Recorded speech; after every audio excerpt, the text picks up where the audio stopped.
মনে করি হিরো আলম আর এই ব্যারিস্টার সুমন এই দুইজনের মধ্যে কোনো পার্থক্য নাই। একজন মিডিয়াতে কি লিখলো আর টকশোতে কি বললো আমি কিন্তু ওইটা শুনে কখনো এই দেশ পরিচালনা করি না। এই পুরাতন মাল এইখানে মানুষ রাখে না। আমি কানুর বিষয়টাই হচ্ছে কি এখানে মাইরা দেওয়ার চিন্তা। আসসালামু আলাইকুম দর্শক শ্রোতা, এবার হিরো আলমের সাথে তুলনা করলেন ব্যারিস্টার সুমনকে। হিরো আলম আর ব্যারিস্টার সুমন নাকি একই, দর্শক শ্রোতা এরকমটাই বলেন। এবং এইদিকে প্রধানমন্ত্রী তিনি রেগে গিয়ে কেন কি বললেন আমরা সেই বিষয়ে বিস্তারিত জানবো। দর্শক আজকে ভিডিও খুব ইম্পর্টেন্ট একটি ভিডিও, যার কারণে সম্পূর্ণ ভিডিওটা না টেনে দেখতে চেষ্টা করবেন আসলে ঘটনাটা কোথার থেকে শুরু হয়েছে এবং কী জন্য এরকম ঘটনা হলো এবং কী জন্য বলল। দর্শক কথা না বলে চলুন আমরা ভিডিও মূল আলোচনা চলে যাই। ভিডিও মূল আলোচনা চলে যাওয়ার আগে আপনার কাছে আমার ছোটো করে একটু অনুরোধ, আপনি যদি প্রত্যেক মুহূর্তের আপডেট পেয়ে চান তো অবশ্যই চ্যানেলটি সাবস্ক্রাইব করে দেবেন এবং পাশে থাকা বেল আইকনটি ক্লিক করে দেবেন, তাহলে প্রত্যেক মুহূর্তের আপডেটটি সবার আগে পৌঁছাবে আপনার কাছে। দর্শক কথা না বলে চলুন আমরা আসলে ঘটনাটাকে সে বিষয়ে আমরা বিস্তারিত দেখে আসি।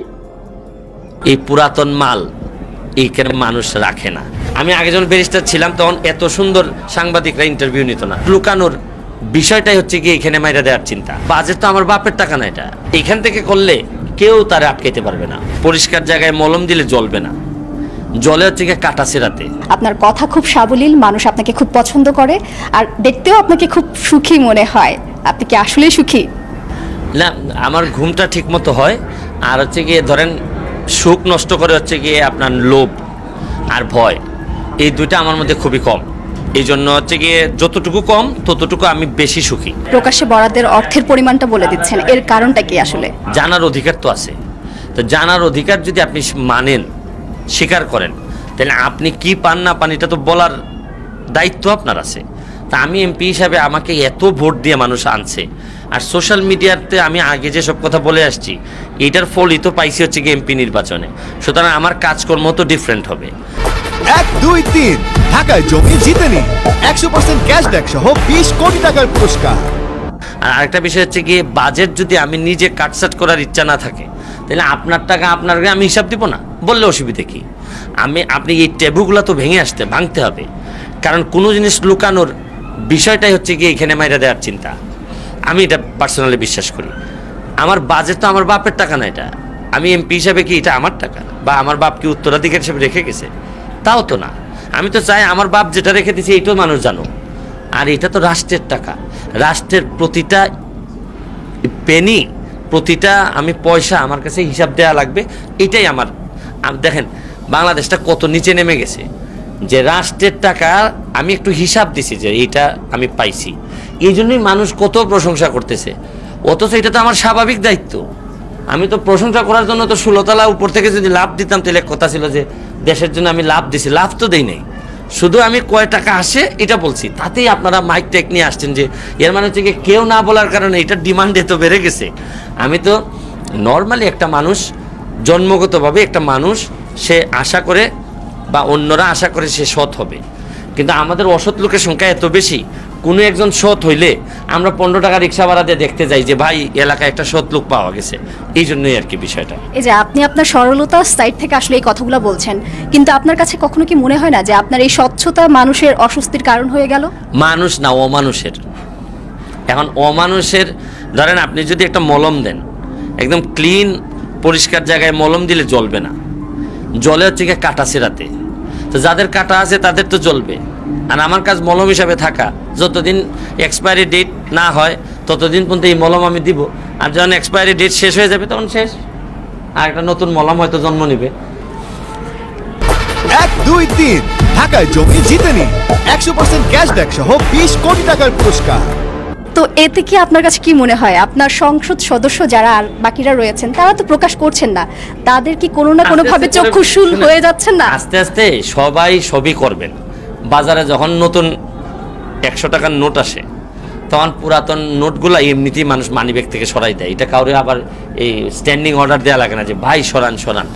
এই পুরাতন মাল এইখানে মানুষ রাখে না। এটা কতদিন সময় লাগবে এটা প্রশ্ন হইতে পারে, কিন্তু পুরাতন জিনিস, যে জিনিস ভালো, যে জিনিস স্বাচ্ছন্দ্যের, এগুলো তো মানুষ নিবেই। আর না নিলে আপনি অতীত হয়ে যাবেন। এখন যেহেতু সংসদ সদস্য অনেক চ্যালেঞ্জিং আসলে আপনাকে মুখোমুখি হতে হয়, প্রতিনিয়তই হতে হয়। তো কি মনে হয় যে এমন কোনো চ্যালেঞ্জের মুখোমুখি এখন পর্যন্ত হতে হয়েছে কিনা যেটা মানবিক কাজ করার সময় কখনো চিন্তাতেও আসেনি? না, আপনি every achievement comes with responsibility. আমি এখন সরকারেরই অংশ বা রাষ্ট্রের একটা অংশের জায়গায় আছি। আমাকে তো শুধু মানবিকতা দেখলেই হচ্ছে না, আমাকে সব জিনিস দেখতে হচ্ছে, ইনফ্রাস্ট্রাকচার বা প্রশাসনের সাথে কিভাবে ডিল করব, আর এইভাবে অনেক জিনিস প্রতিদিনই আমি চ্যালেঞ্জের মুখে আছি।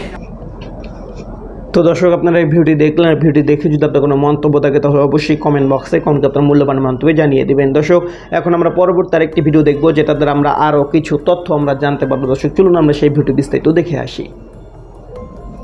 আমি মনে করি হিরো আলম আর এই ব্যারিস্টার সুমন, এই দুইজনের মধ্যে কোনো পার্থক্য নাই। একজন শিক্ষিত, তিনি এমপি হয়েছেন, আর একজন অর্ধশিক্ষিত, তিনি নির্বাচন করে সেখানে হেরেছেন। এই পার্থক্য কিন্তু এই দুইজন ব্যক্তি আওয়ামী লীগের ছিষ্ট দালাল, আওয়ামী লীগের আমলেই তাদের উত্থান হয়েছে। এই হিরো আলম আর ব্যারিস্টার সুমন একই পালার, একই লঞ্চের, একই জায়গার যাত্রী, তাদের মধ্যে কোনো পার্থক্য নাই। কারণ রাজনীতিকে কলুষিত করার জন্য শেখ হাসিনা এদেরকে পেলে পুষে রাখছেন। আপনাদের চোখে কি পড়ে না যে বাংলাদেশের কতগুলো বিএনপির নেতাকে শহীদ করেছেন? গত প্রায় 9 মাসে 80 জনের অধিক আমার দলের নেতাকর্মীকে গুলি করে করে হত্যা করেছে এই আওয়ামী লীগ। বলে দেন না, যদি বিরোধী দলে থাকা অবস্থায় ন্যায়সঙ্গত কয়টা কথা বলতে পারবে? বিরোধী দলে থেকে আন্দোলন করে 1 দিন 1 ঘন্টা এই ব্যারিস্টার সুমনরা রাজনীতির মাঠে টিকে থাকতে পারবে? তাদের চোখে পাচ্ছে না? ব্যারিস্টার সুমনের চোখে কিসের সফল, কিসের সফল? এগুলো হচ্ছে আজকের বাংলাদেশের আওয়ামী লীগের ছিষ্ট কিছু উচ্ছিষ্ট দালাল। এরা কিসের সফলতা বলছেন আপনি?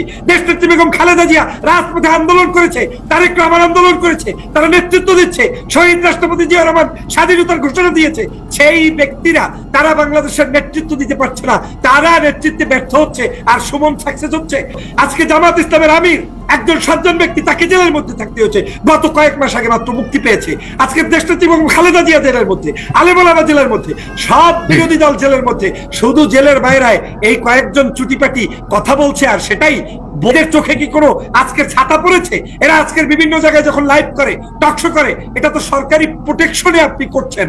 কিন্তু আপনি এদেশের বিরোধী মতের মানুষের উপরে যে জুলুম হচ্ছে, 25-50 হাজার মানুষ যে জেলের মধ্যে বন্দী, কোনোদিন যদি সুমন সাহেব মুখ ফুলিয়ে তাদের জামিন চাইতেন, তিনি সত্যবাদী রাজনীতিবিদ হিসাবে নিজেকে দাবি করতে পারতেন। তিনি কি কোনোদিন বলতে পেরেছেন যে বাংলাদেশের ভোট চুরি করে এই যে 28 অক্টোবর মানুষগুলোকে হত্যা করেছেন, এরপরে এই যে 7 তারিখের নির্বাচন করে শেখ হাসিনা ভোট চুরি করে নির্বাচিত হয়েছেন, তিনি কি সেটা নিয়ে কোনোদিন প্রতিবাদ করতে পেরেছেন? আওয়ামী লীগের দুষ্ট চক্রের লোকদের প্রতিবাদ করতে পেরেছেন? এগুলো আওয়ামী লীগের ছিষ্ট দালাল, এবং এই উচ্ছিষ্টমুখী দালালগুলো শুধুমাত্র আওয়ামী লীগের এই অপরাজনীতির কারণে রাজনীতিতে স্থান করে নিতে পেরেছে। আপনি কি জামাতের সাথে নির্বাচন করেছেন? আপনি কি বিএনপির সাথে নির্বাচন করেছেন? আওয়ামী লীগের সাথে আওয়ামী লীগের নির্বাচন করেছেন, আওয়ামী লীগের সাথে হিজড়া নির্বাচিত হয়েছে। এই যে দেখেন, একজন রাজনীতিবিদ, দেশে যখন রাজনীতি ধ্বংস হয়ে যায় তখনই অরাজনৈতিক ব্যক্তিদের আগাছা, যেমন আপনার একটা বনে জঙ্গলে কোনো কিছু চাষাবাদ না করলে জন্মগ্রহণ করে, ঠিক রাজনৈতিক অস্থিরতা থাকলে, রাজনীতিবিদরা জেলে থাকলে, রাজনীতিবিদরা রাজনীতি করার সুযোগ না পেলে, সেখানে কিন্তু এ ধরনের কিছু অরাজনৈতিক ব্যক্তিরা হঠাৎ করে বাংলাদেশের পূর্ণাঙ্গ দেশটারই নেতৃত্ব দিতে চায়। যেটা প্রসঙ্গক্রমে মাহমুদ ভাই বলেছেন যে ব্যারিস্টার সুমন সাহেব একজন সজ্জন ব্যক্তি, তার যদি ব্যক্তিগত কোনো কাজ থাকে, ভালো কোনো উদ্যোগ থাকে, তিনি যদি আওয়ামী লীগ করে, আমার এ নিয়ে কোনো আপত্তি নেই। কিন্তু দেখেন যে স্পর্ধাটা কোথায় গিয়ে বেরিয়ে চলেছে। যে লোক আজকের এমপি হয়েছে মাত্র 2-3 মাস, এই 3 মাসের মধ্যে তিনি বলছেন যে শেখ হাসিনার কাছে যে আজকে যদি শেখ হাসিনা দায়িত্ব দেয় বিএনপি, তাকে যদি অনুমতি দেয়, তাহলে বিএনপির তিনি নেতৃত্ব দিবেন, তথা উনি মহাসচিব হবেন, উনি প্রধান হবেন। এমনকি উনি জননেতা জনাব তারেক রহমানকে কটূক্তি করে যে বক্তব্য দিয়েছেন, আমি তার তীব্র নিন্দা আজকের আপনার এই লাইভের মধ্য থেকে দিতে চাই। কারণ এই রাজনীতিটা এ কারণেই হিরো আলমদের উৎপত্তি হয়েছে, এ কারণেই এই ব্যারিস্টার সুমনদের উৎপত্তি হয়েছে। আজকে রাজনীতিবিদ তো নাই, এখন যা ইচ্ছা তাই করছে। আজকে গতকালকে দেখলাম একজন কি জানি তার যদিও আমি এই বিষয়টা নিয়ে আজকে কথা বলতে চাচ্ছি না, তারপরে উনি আসলে কেন বিএনপির দায়িত্ব নিতে চাইলো? মানে উনি চ্যানেল আইয়ের একটা অবস্থায়, হ্যাঁ, কিন্তু এই যে চাওয়ার বিষয়টা, এর পিছনে কারণ কি বলেন? মানে বিএনপির নেতৃত্বকে কি তিনি চ্যালেঞ্জ করছেন যে বিএনপি আসলে পাচ্ছে না, সে কারণে আমি যদি প্রধানমন্ত্রী চায়, আমি প্রয়োজনে বিএনপি সুমন সাহেব কি জানে যে কত ধানে কত? তো তো দর্শক, আপনারা সম্পূর্ণ ভিডিও দেখলেন, আর এই সম্পূর্ণ ভিডিও দেখে যদি আপনার কোনো মন্তব্য থাকে তাহলে অবশ্যই কমেন্ট বক্সে আপনার মূল্যবান মন্তব্য জানিয়ে দেবেন। দর্শক, কথা বলতে বলতে আমরা ভিডিও শেষ পেয়ে চলে এসেছি। ভিডিও শেষ করার আগে আপনার কাছে আবার অনুরোধ করছি, আপনি প্রত্যেক মুহূর্তের আপডেট পেয়ে চান তো অবশ্যই চ্যানেল সাবস্ক্রাইব করে দেবেন এবং পাশে থাকা বেল আইকনটি ক্লিক করে দেবেন, তাহলে প্রত্যেক মুহূর্তের আপডেটই সবার আগে পৌঁছবে আপনার কাছে। দর্শক, ভিডিও শেষ করে সবাই ভালো থাকবেন, সুস্থ থাকবেন, আল্লাহ হাফেজ।